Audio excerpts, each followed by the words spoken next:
Today's guest is Michael K., who understands the psychology behind money and has created programs to help you overcome yourself. His goal is live the rich life you deserve. Today, we'll learn how.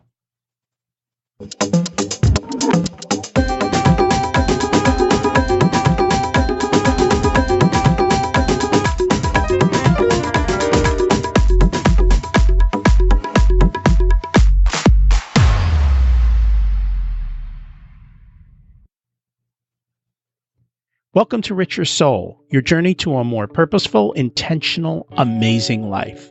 Where are you going to go and how are you going to get there? Let's figure that out together. At the core is the financial well-being to be able to do what you want, when you want, how you want. It's about personal freedom and abundance. Please check out the Facebook page, facebook.com/Richer Soul. That's where I share interesting articles that I've read during the week. Also, if you get a chance, stop by the website, richersoul.com. You can sign up for my email list. I don't send out many emails, but if there's something important or some bonus material, that's the best way to find out about it. So, are you creating the life you deserve? That's the question you need to answer. It happens one step at a time, and it's through the journey that the fun happens. My goal is to help you figure out your puzzle pieces and how they come together to design a great life. That means we have to understand where we're going. In other words, what's our purpose? We also need to be healthy enough to be able to do what we want and have the time to be able to do so. We need the financial resources to fund the life we choose. Living alone gets kind of lonely, so creating strong relationships and being part of something bigger spiritually. While we know this, and yet we are all stuck listening to those voices in our head that create fear and hold us back from the life we deserve. If you haven't already had a chance to listen to episodes 1 through 9, I encourage you to go back and listen to the framework behind Richer Soul and how to create balance in your life. Too often we have so many competing priorities. We need to find a way to keep them in harmony. Work takes over, family pulls us in a different direction, a surprise sends our finances into the negative. Having someone to help you look over all those pieces and find balance is the job of a conductor.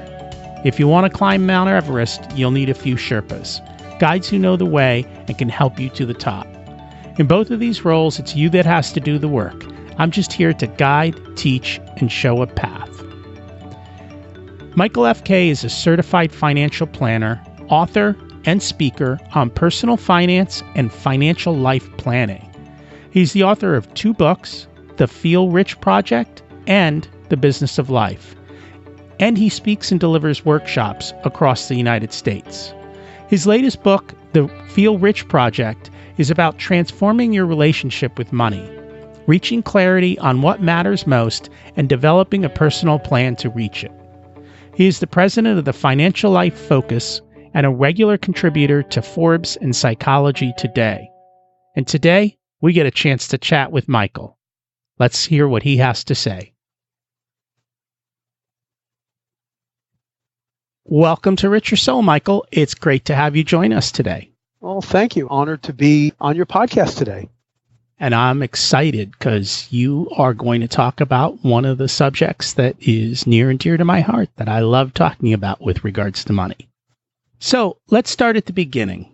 What was it like when you were growing up, and how much did your family and school teach you about money? Wow. It's a great question, and it's certainly one that I've talked about for a long time. I'm 63 years old. I grew up in the 50s and early 60s, and money was, in my household, either not talked about or was the source of argument. I had parents who were 11 years apart in age, and their belief was very different from each other, and therefore they both saw the world differently, and it became the source of conflict. But what I did learn about money was that it's not given to you. It's not granted to you. It doesn't come in the form of an allowance. If you need something, you want something, go out and work for it.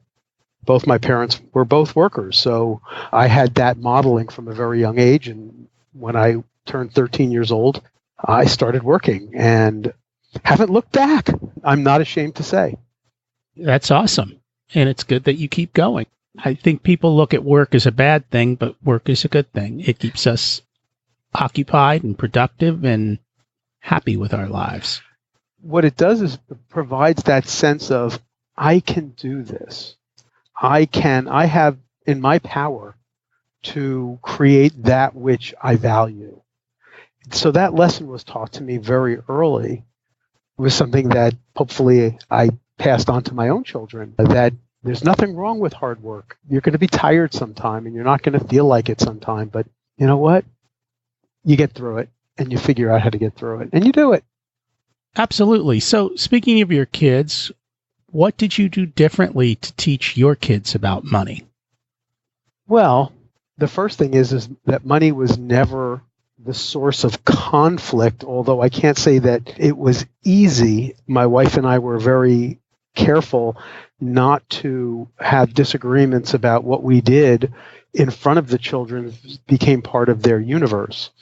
Both my wife and I worked then and work now, and our kids are both independent and married, and one of them given us a grandchild. So we try to model good behavior in terms of responsibility and saving for a rainy day, and knowing that, there are times that I remember having a conversation with my children. I think my daughter came back from school one day and told us that friends of theirs were going to the Bahamas on spring vacation or Christmas vacation, and why can't we do that? And she was probably in the 4th grade, and sat down with her and said, different people have different amounts of money to spend on those things. It's okay. It doesn't make one better, one less than, one greater than. It just means that we have to make different decisions.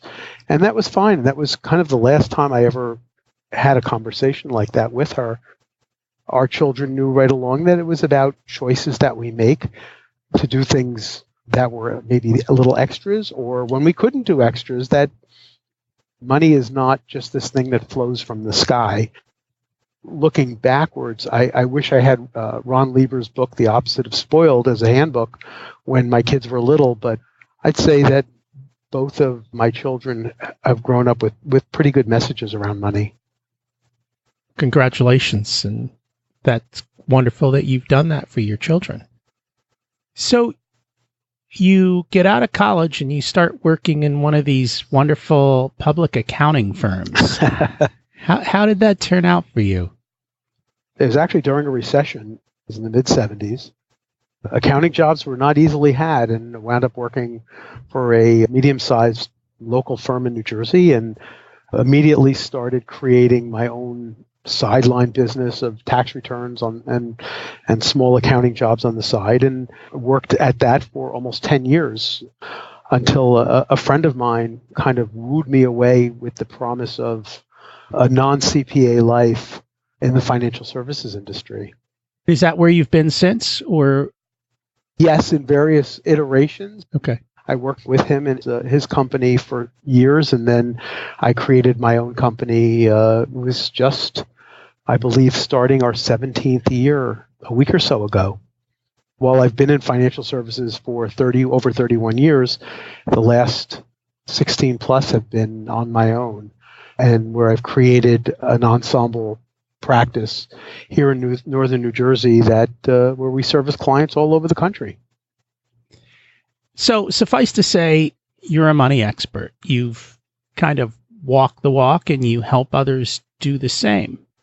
I notice you've created something called the Feel Rich Project.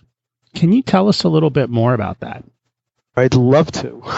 The Feel Rich Project is really an outreach to consumers to help them understand how to discover their own money mindset and how to understand what decisions they make if they're not working with a planner. And when I say a planner, just to kind of step back, the firm I've created, which is called Financial Life Focus, is a fee-only financial life planning firm. The focus of what we do, no pun intended, is to have these conversations with people about their life, their money, how they make decisions, what their values are, what kind of would move the needle for them in terms of their decision making and their satisfaction. What would give them greater satisfaction in their life around money and their families and the things that they value most dear. So what I tried to do was take this knowledge and experience and put it into a book that is complete with worksheets and exercises for people to kind of take a look at themselves and look at where they are and where they might be having difficulties, where they might be experiencing, people who say, for example, resort to retail therapy because they're feeling stressed or anxious and only exacerbating a problem of spending or debt that they might have. So the book kind of centralizes these: where are you today? Where did you come from? What did you learn about money? And what are the things that would make a difference for you? And try and give people a bit of an experience of what it's like to work with a planner, only they might not know one, or it might not be something that they can do or find in their life right now. It was a project of love to put this out and hopefully kind of spread the word that there are other ways of looking at things other than what we hear on TV or read in the paper about. Financial issues are only circled around the broker who's selling you a commission product, and that it really needs to start with one's values. I agree with you wholeheartedly. I think it's most important that people start with their values and what they want. I'll be honest, it's only in the last maybe couple years that I've even seen financial planners talking in this way. Being in the industry, do you think there are many other financial planners who do something similar to you, or are you a rarity out there? I'd say in the broad spectrum of financial services, the financial life planning segment is very small, but it's growing. And there are a handful of companies and experts that focus on training advisors to think this way, use these tools, or map out a strategy or a process in which they can work closely with clients in the most positive way. We use a company called Money Quotient, which is a nonprofit organization out in Portland. There's George Kinder's Institute, Susan Bradley's Sudden Money. So these are some of the people out there that have created formats for advisors to learn and utilize life planning tools and techniques. When people come to you, what is the biggest struggle they need to overcome first? Great question. I'd say the first question is, why should they trust us? Why should someone open up their financial life to a stranger? I think that is one of the big challenges. I think another big challenge might be, especially, and I hate to say it, men who is very difficult for them to admit what they don't know. And so our job is, first of all, to assure people that they're sitting in a judgment-free space. We're not here to judge them. We're not here to go, tut, tut, tut, you've made bad decisions. We also don't ask for financial information at our first meeting because we believe that it's private. Until they feel enough comfort and trust, why should they open up their brokerage statements and their net worth and their income and their debt and their entire financial lives to complete strangers? So we try and create an atmosphere and a surrounding that is both supportive and comfortable, and one that takes the pressure off, so that clients are not feeling that they're being hijacked or that they're disclosing something they're not comfortable. So the biggest problem really is trust and fear. I'm going to have to tell these people that I'm sitting here with, tens of thousands of dollars in credit card debt, or living hand to mouth, or whatever. We start off each meeting with, how can we help you? And not about, show me the money. So it's really about approach, and it's really about handing the reins over to clients so that they feel that they are in control and not that they're being kind of hijacked or put into a position in which they feel uncomfortable. The people who come to you, are they normally in financial trouble when they come to you, or are they financially stable and looking to get to a higher level? Both. Some people come because they don't know how to get out of trouble. Some because they don't even know where they are. People think like if they get their taxes filed each year and they pay their bills and they renew their insurances each year, they're okay. Not really grasping the complexity of financial planning, involves so many more areas. Their estate plan, are they properly insured? Does their cash flow support their overall values and goals? What are the things in their life that they most look forward to? What are the things that are their biggest concerns? Do they have elderly parents that are going to need their help? Do they have young children that they want to, send through college? What are are they in careers that might be in jeopardy? What is their resilience quotient? Are they able to come back from problems and situations that are negative?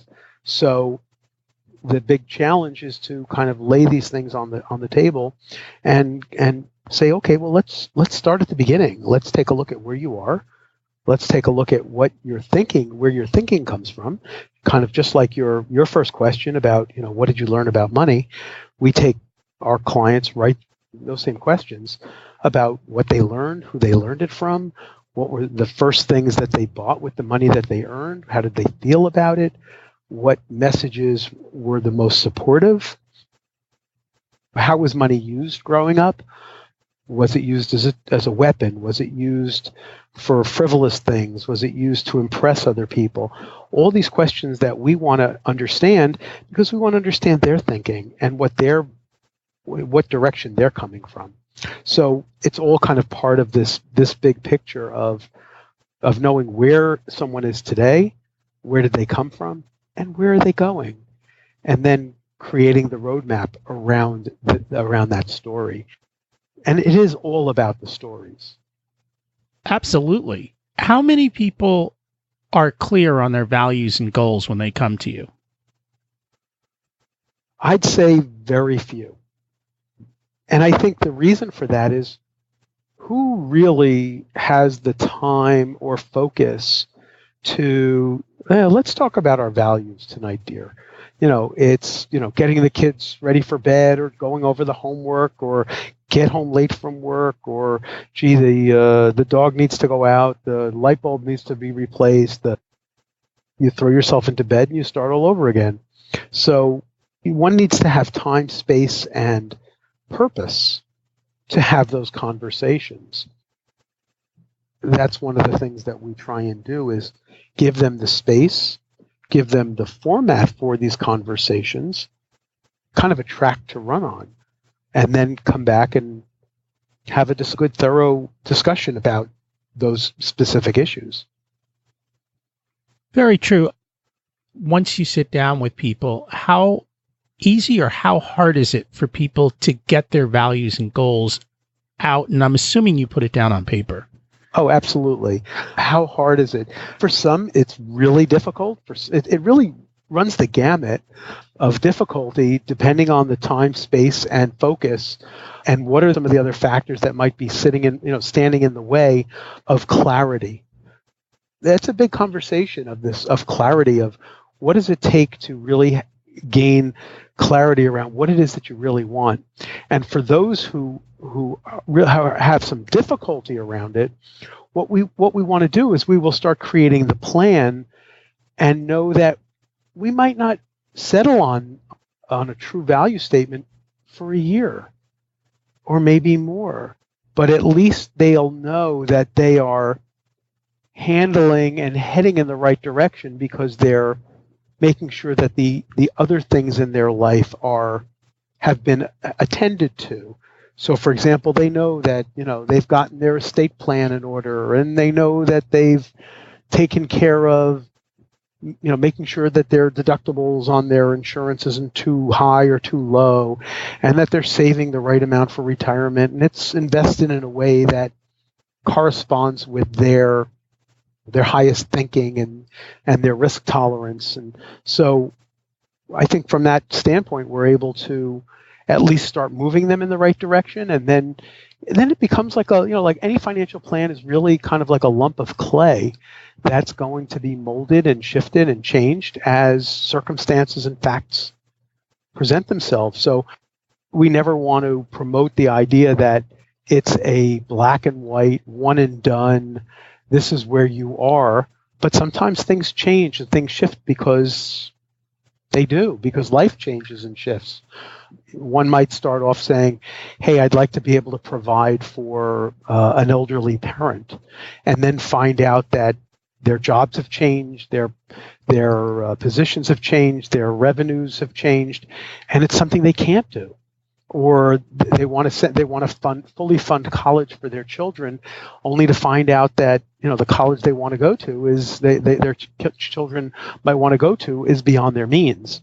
So in which case, what's Plan B?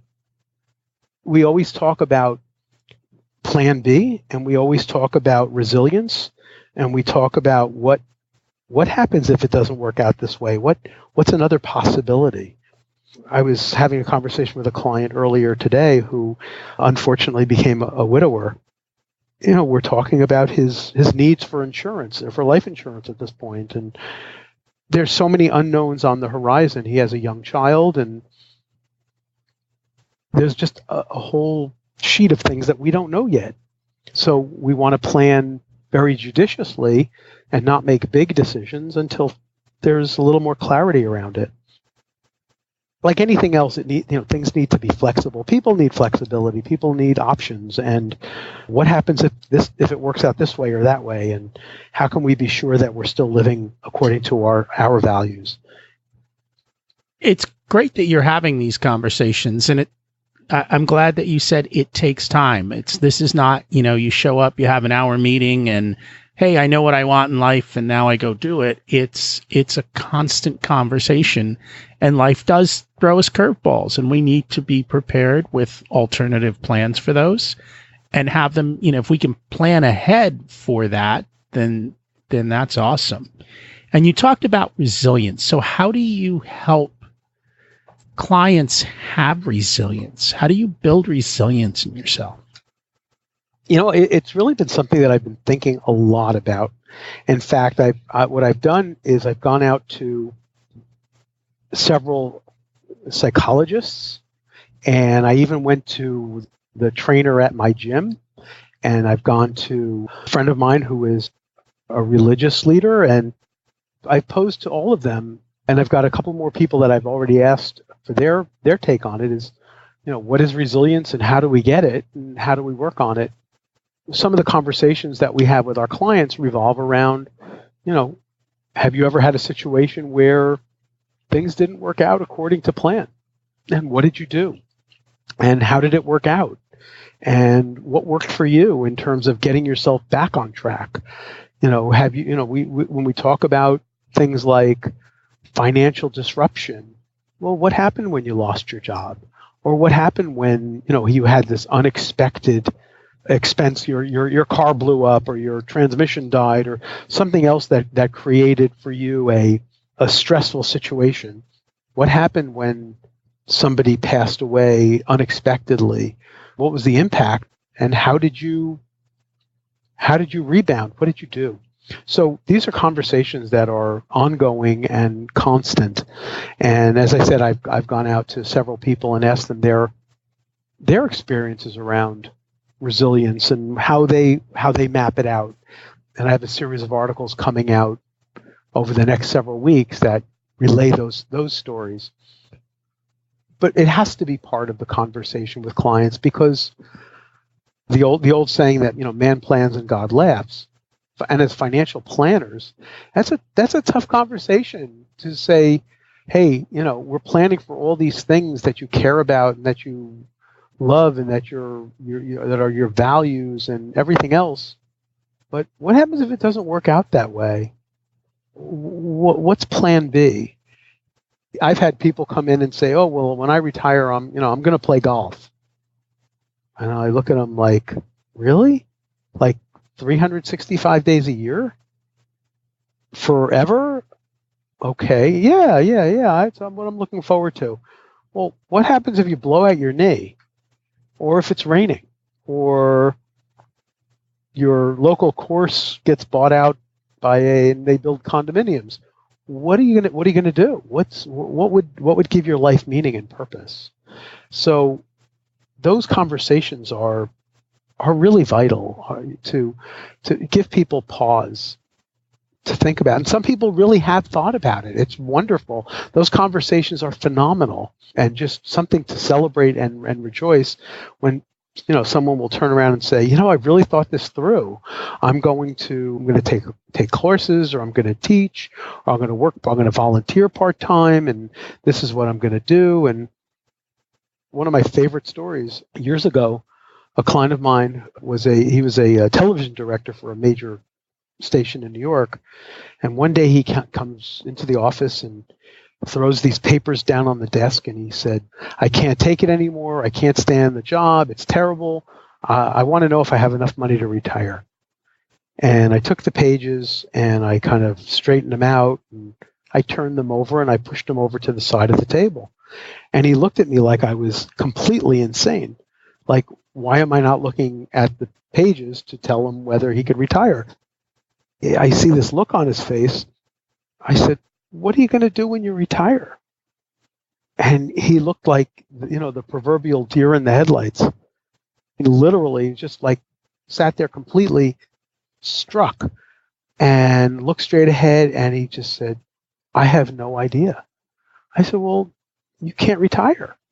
Not until you think about it, not until you at least have some ideas about what your day looks like. What does your day, your week, your month, your year look like? What are the things that are going to get you up out of bed? Your wife, you're not going to follow her around the house all day, and you're not going to sit in the house and watch Oprah. What are you going to do? And we got up out of the meeting, and I went to shake his hand, and he puts his arms around me, and he gives me a hug. And he says, thank you. He goes, this was the most important meeting I've ever had. And the conversation really changed our relationship. But what it also did was center the conversation where it needed to be. And that is, let's really get in touch with who we are and what we care about. It's not about numbers on a page. People who will say, oh, well, when I retire, I want to travel. What does that mean? Are you going to take the bus to Bear Mountain, or are you going to take the Queen Mary around the world? They're both travel, but they have different price tags. What is it that you really care about? And if it's the Queen Mary around the world, what are you willing to do to get there? I'm guessing most people aren't having these conversations, and most people don't have it clearly lined out. At least that's what I've found in my experience. I don't know if you've seen differently. Most people haven't had these conversations. So when we sit down to have them, they're spectacular. And that's awesome. I think people need to sit down and with their spouse have conversations, and with themselves have conversations of what it is that they want, and also to make sure that that's truly what they want to do. I know you mentioned travel, and we just went to Italy this summer. We travel a lot now, but the one thing we've learned is I don't want to go on vacation for more than 20 days. It stops becoming fun. I need to go home. I hear you. And so, when I retire, I don't want to travel the world because that would probably drive me crazy. Even though it sounds like fun, it actually isn't. And sometimes we need to test our theories by trying them out and seeing if they actually work, and figuring out how to try them out now before we make a commitment to something that may not end up being what we expect it to be. That's such a great point. I know there are clients who will say, well, when I retire, I'm going to move to Florida. I'm going to move to this place or that place. And I'm saying, okay, well, have you ever been there? Well, we visited family there for a weekend, or, I'm saying, okay, that's wonderful, but that's not enough for you to determine whether this is where you're going to spend your retirement years. You need to go spend time. You need to rent something. You need to live there. You need to experience it. You need to go to different areas. You need to be committed to a thorough and meaningful search and not make commitments. This whole idea that, well, when I retire, I'm going to buy something here. Well, why? Why are you going to put money into bricks and mortar? You might not love it there. Instead, commit yourself to being an experimenter, being a pioneer. Try out different things and go in with a learner's mind that you might think it's going to be wonderful, and it might be wonderful, but it might be something else. And we're only going to learn that by testing and trying and leaning out and overcoming kind of our fears to see if it truly is what it is. The good thing is it seems like these days there is a lot more coming out about the psychology of money, how we do irrational things and behave irrationally. How do we overcome ourselves in that irrationality? You know, there's been all this work that's been done, like Richard Thaler just won the Nobel Prize, and several years ago, Daniel Kahneman and Amos Tversky, who were also, psychologists, who were both psychologists, won the Nobel Prize as well in economics. And the whole idea here is that it's the first time that researchers have done work around the idea that people make decisions that are counter to their highest needs and their intentions, because, as I try and explain to clients, we all think we're smart. And we might be really smart. We might be intellectually way up on the top of the pile. But number one, we're neither objective about ourselves, and which is one of the biggest problems of trying to do it yourself, and because we cannot see the entire landscape. And in fact, it's very difficult for us to really see our own thinking, because of course we rationalize what we do based on our belief system.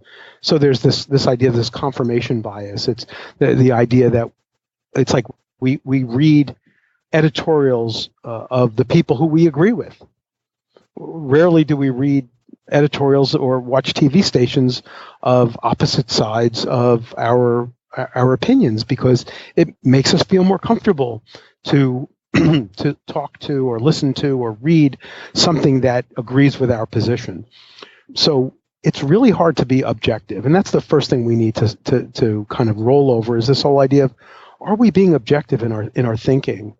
And number two is, where are the flaws in what we're doing and what we're thinking about? How can we be proven right or wrong when we're kind of just having this internal conversation? So I think the idea here is to try and work with people who can look at it objectively and glean out of what's being said and kind of nudge out information over time and space and experience as to what's really being said. No one is going to follow a financial plan that doesn't radiate with their words and their thoughts and their values. And that's something I learned very early on. As much as I wanted people to do what they, I wanted to create plans that it sounded like they wanted something. If I created a plan that didn't hit the mark, they never followed it. So that's kind of what actually pushed me towards life planning, was how do I make sure that I get people to talk about what their true values, and it's not just a matter of kind of crunching numbers.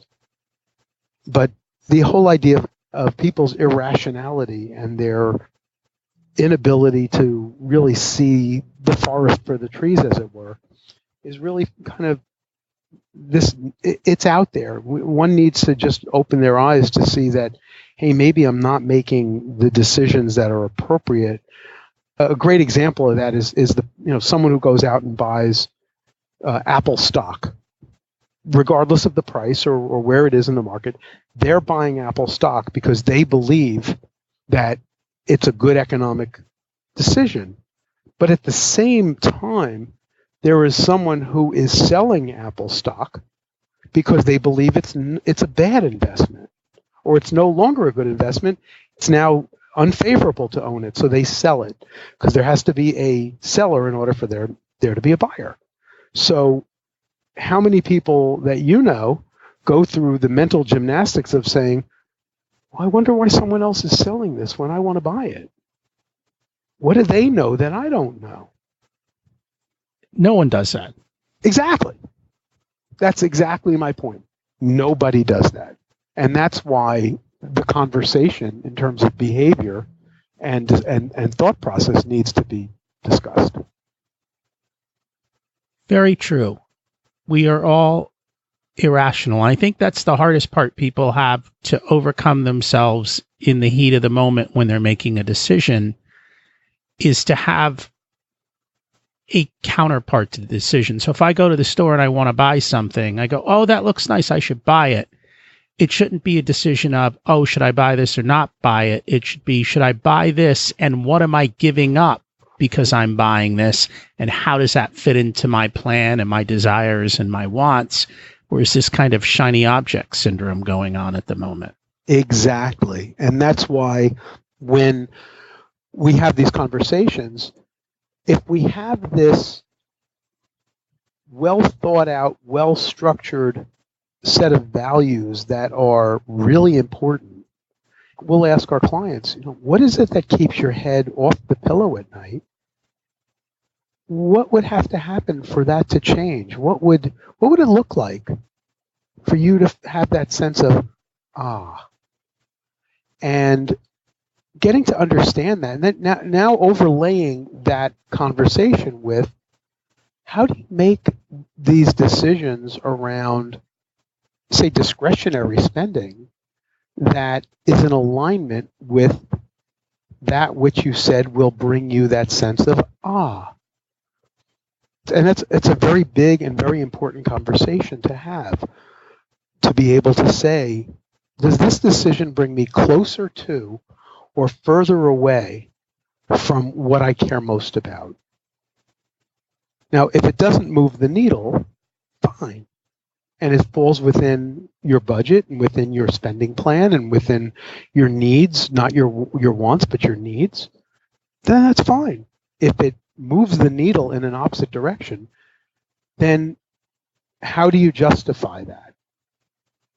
You might make a mistake. And you might make a mistake once or twice or 3 times. But eventually, the bell goes off and you go, I see what I'm doing.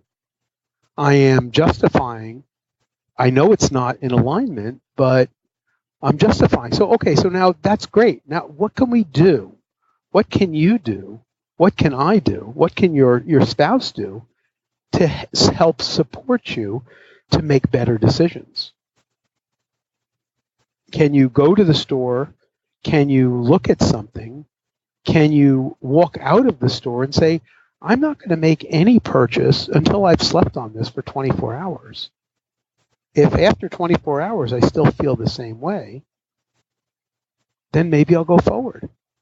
Or maybe at the end of 24 hours, I'll have a different idea.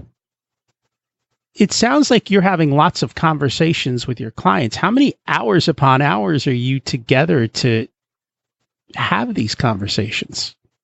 It really varies, and certainly our clients are with us for long periods of time. So, we have these meetings throughout the year at various times, depending on need and where we are in the planning process. We work in teams here, so we have wonderful, rich, meaningful conversations with people that very, very rarely get too deeply into things like performance numbers on their investments, because they're of little value. The things that have the real value are those instances and those issues around their life and their money.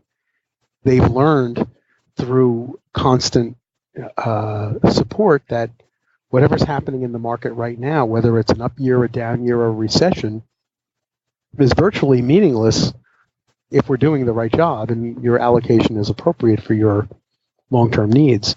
So the time is really spent in digging deeply into these areas of what's working well, what's not working as well as you'd like it to work, and how can we help support more growth? What are you most proud of? What has gone on that you feel wonderful about?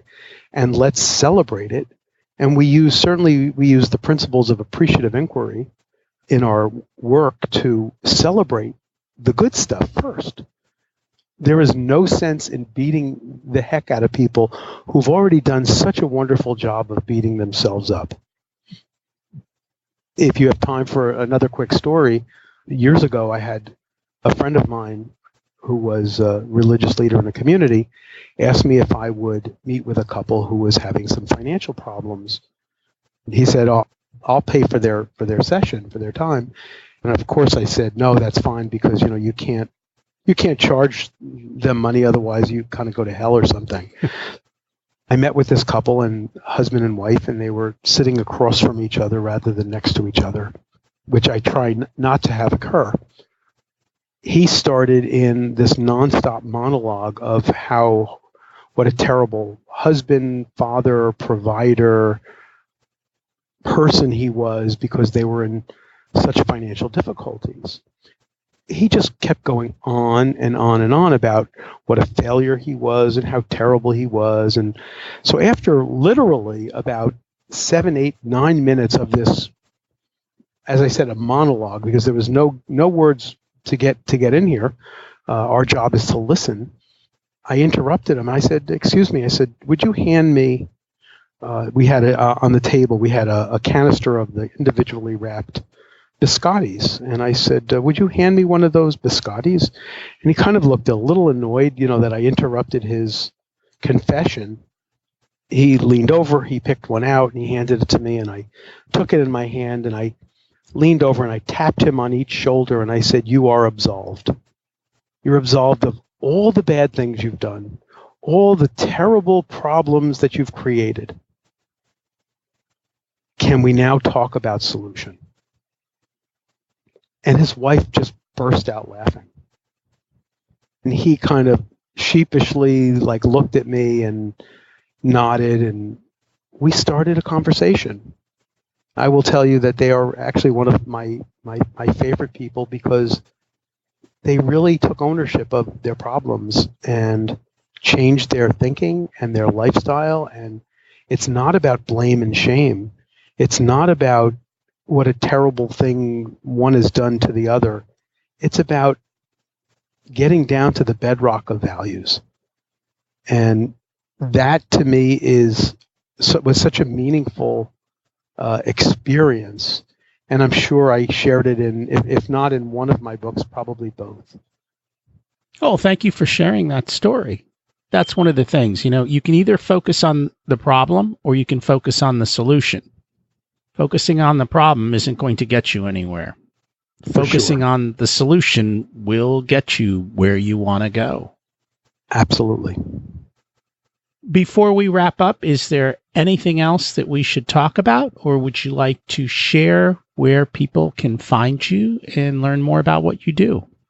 I guess the first thing I'd like to share with your listeners is that this idea of blame and shame, we all have this, so many people run around with this idea of, I should know this and I should know that and I should be able to handle these things.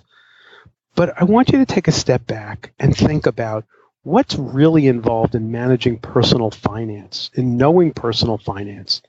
You've got to know life insurance and disability insurance and health insurance and property and casualty and liability insurance. And you've got to know estate plans and wills and powers of attorney and trusts, and you've got to know income tax and and the laws around income tax and federal and state, and you've got to understand budgeting, and you've got to understand cash flow, and you've got to know investments, and you've got to know how do you create an appropriate asset allocation that's not ABC, off some silly website, and that solutions that are provided out in the World Wide Web are probably not for you. They might be interesting little surveys or whatever, but it's not a one-size-fits-all world. just these ideas of, Social Security and when do I retire and how much do I need to retire and how do I fund college and which is the best way to go. And there's so many complex areas here. So if you stop and think about it, why would you know this unless it's what you do? I don't know about you, Rocky, but if my furnace breaks, I'm picking up the phone. I'm not picking up a wrench. It's not my area. I have no idea what I would be doing. Think about it personally, and you can, I guess, go online and you can understand if you need to replace part A with part B or whatever, and you can order it and put it in if that's something that you're good at. And that's kind of an objective thing. But now translate that idea over to money. Think about all the complexities that are involved in making sound financial decisions that involve technical areas. Now, I'm not talking about whether you should go spend more than is appropriate on a vacation. I'm talking about the technical aspects of what type of insurance should I own and what company should I own and how much of a deductible should I carry and what's appropriate, how does it all fit together, and when do I take Social Security, or all these other things. Why would you know this unless it's your area of study?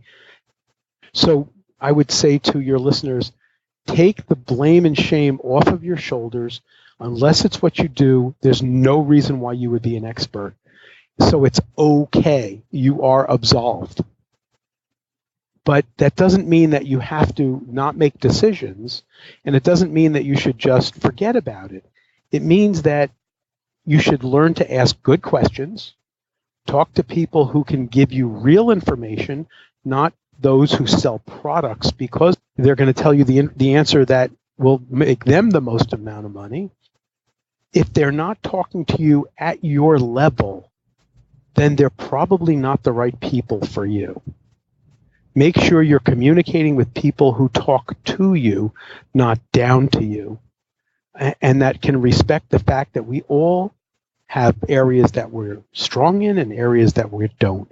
It needs to be respectful and appropriate. So that's something I'd like to impart to your listeners. It's so important. Ask for help when you need help. You can go to organizations like NAPFA, the National Association of Personal Financial Advisors, and look for fee-only financial planners. And there are some that will work on an hourly basis. Some people will work on a retainer basis. Some people will work based on the assets that they're managing. But they all have to give you what's called a Form ADV, which describes how they get paid. It's your job to ask those questions and make sure that you understand fully when you're going to engage a professional. It's just like if you have some kind of illness, I would recommend you very strongly, don't go to WebMD and self-diagnose. Go get the help you need from a qualified professional who will help you. The same holds true for your money life. Ask good questions. Make sure you're getting good information. Don't be afraid to ask the same question 6 times if you're not getting it. It's not your fault if you're not getting it. The people that are transmitting information to you aren't speaking your language. It is about respect. It is about asking good questions. But it is about what's really important to you. Leading and living a successful life with your money that's built into your values is important to you. You'll make the time and you'll find the time, just like exercise or mapping out a good eating plan for yourself. You're not going to have a good eating plan by, running to the fast food lanes. You're going to because you've taken the time to think about it and shop appropriately and buy good ingredients. It's no different with your money life. That's what I'd like to share. As for if people have questions, if they're interested, they can find my book, The Feel Rich Project. They could buy it at bookstores or Amazon or online. They could read about it on one of my websites, which is michaelfk.com. It's all one word, michaelfk, MICHAELFKAY. Or if they're interested in learning about our practice, it's financial-lifefocus.com. Feel free to, they can find me at Twitter at FinLifeFocus or at MichaelFK. And I welcome you to shoot it over an email and ask a question, or I'm always happy to engage if you have a question or want to know a source or a referral. I believe we're all in this together, so always happy to do that. Thank you so much for sharing, and thank you for joining us today. I think you imparted a lot of wisdom about life and money, and maybe sometimes the reason we don't do what we should. It's been my great honor. Thank you. I encourage you to check out Michael's work at financial-lifefocus.com or michaelf.com. Clearly, where you focus your attention is where you get results. Michaels helps his clients focus on their values and goals and find clarity in what they want. And now, you also have been absolved for your past errors. Time to focus on fixing the problem. Is there someone you know who could benefit from what we talked about today? Please share the episode. It helps to build your social capital and create better relationships and start better conversations with the people you know. They'll appreciate you for it. Call to action. What's one small step you can make this week to improve your life and gain clarity in what you want? Carve out some time to have conversations about what you want out of life. If you have a plan and you're willing to share, I'd love to read it. We won't share it with anyone else, just me. So what's preventing you from moving forward? And who are you putting on your team to help build the life you deserve? Ready to take massive action? I'm here to help you build your path and create the life you desire. Thanks for listening. You can contact me at Rocky@RichYourSoul. Have an abundant week.